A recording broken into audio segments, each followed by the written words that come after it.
আসসালামু আলাইকুম। আশা করি সবাই ভালো আছেন। অনেকেই আমাকে জিজ্ঞাসা করে থাকেন যে ডায়ালাইসিস কি এবং আমার কি ডায়ালাইসিস লাগবে কিনা।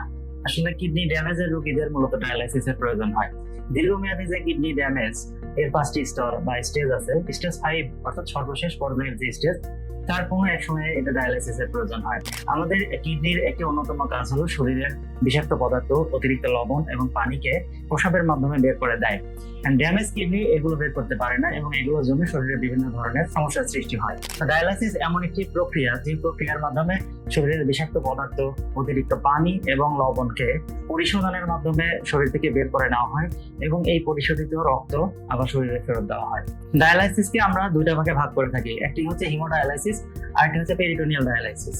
হিমোডায়ালাইসিস মানে হচ্ছে রক্তের ডায়ালাইসিস। এখানে রোগী বিছানায় শুয়ে থাকবে এবং একটি মেশিনের মাধ্যমে তার রক্তকে পরিশোধন করে আবার সেই রক্তটা তার শরীরে ফেরত দেওয়া হবে।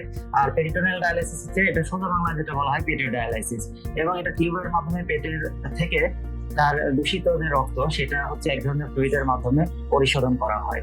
কিডনি ড্যামেজ হলেই যে ডায়ালাইসিস প্রয়োজন হবে বিষয়টা এমন নয়। কিডনি ড্যামেজের সর্বশেষ পর্যায়ে কোনো একটা সময় ডায়ালাইসিস প্রয়োজন হয় এবং এই ডায়ালাইসিস কখন প্রয়োজন হয় সেটা আমরা এখন জানবো।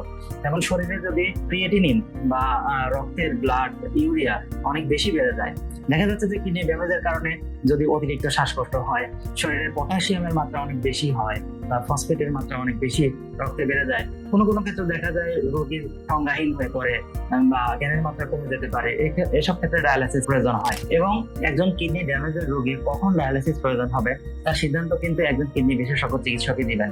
সুতরাং আপনারা যারা কিডনির এরকম প্রবলেম আছে অবশ্যই কিডনি বিশেষজ্ঞ চিকিৎসকের পরামর্শ থাকবেন এবং সঠিক সময়ে ডায়ালাইসিস নিবেন, যাতে করে কোনো ধরনের জটিলতা তৈরি না হয়। সবাইকে ধন্যবাদ। সবার সুস্থতা কামনায়। আল্লাহ হাফিজ।